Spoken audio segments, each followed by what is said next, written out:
അല്പം കാരുണ്യം കാണിച്ച് വെർച്വൽ പോസ്റ്റ്മോർട്ടം എന്തുകൊണ്ട് ആരംഭിക്കുന്നില്ല? ആരോഗ്യ മേഖലയിലും ഡിജിറ്റൽ മേഖലയിലും കേരളം എന്നും മുന്നിൽ തന്നെയാണ്. എന്നാൽ ഇങ്ങനെയുള്ള കേരളത്തിൽ മൃതദേഹങ്ങൾ കീറിമുറിക്കാതെ ഡിജിറ്റൽ പോസ്റ്റ്മോർട്ടം എന്തുകൊണ്ട് ആരംഭിച്ചുകൂടാ?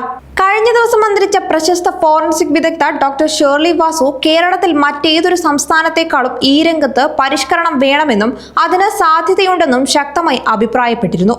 വെർച്വൽ ഓട്ടോപ്സി ഭാവിയിൽ പോസ്റ്റ്മോർട്ടം മേഖലയിൽ വലിയ മാറ്റം കൊണ്ടുവരുമെന്ന അഭിപ്രായമാണ് അവർ പങ്കുവച്ചത്.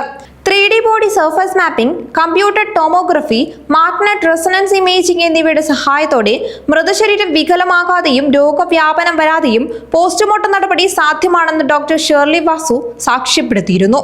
പോസ്റ്റ്മോർട്ടം ടേബിളിൽ എന്ന തന്റെ പുസ്തകത്തിൽ അവർ ഈ വിഷയത്തെക്കുറിച്ച് സമഗ്രമായി പ്രതിപാദിക്കുന്നുണ്ട്. കേരളത്തിലെ മെഡിക്കൽ കോളേജുകളിൽ പല പരിഷ്കരണങ്ങളും വരുന്നുണ്ടെങ്കിലും മോർച്ചറിയുടെ അവസ്ഥ ദയനീയമാണ്.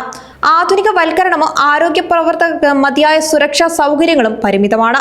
സാങ്കേതികത്വത്തിന്റെ പേരിൽ മാത്രം പോസ്റ്റ്മോർട്ടം വേണ്ടിവരുന്ന കേസുകളിലെങ്കിലും വെർച്വൽ ഓട്ടോപ്സി അഥവാ ഡിജിറ്റൽ പോസ്റ്റ്മോർട്ടം എന്ന രീതി അവലംബിക്കണമെന്നാണ് ഈ മേഖലയിൽ പ്രവർത്തിക്കുന്നവരുടെ അഭിപ്രായം. ബാംഗ്ലൂരുവിലെ വിക്ടോറിയ ആശുപത്രിയിൽ പോസ്റ്റ്മോർട്ടം ഡിജിറ്റൽ ആക്കുന്നതിനുള്ള നടപടി ആരംഭിച്ചിട്ടുണ്ട്. 3 കോടിയോളം ചെലവുള്ള പദ്ധതിക്കായി ഇവിടെ ടെൻഡർ നടപടി ആരംഭിച്ചു. പദ്ധതി യാഥാർത്ഥ്യമായാൽ ദക്ഷിണേന്ത്യയിലെ ആദ്യ വെർച്വൽ ഓട്ടോപ്സി സെന്ററാവും ഇത്.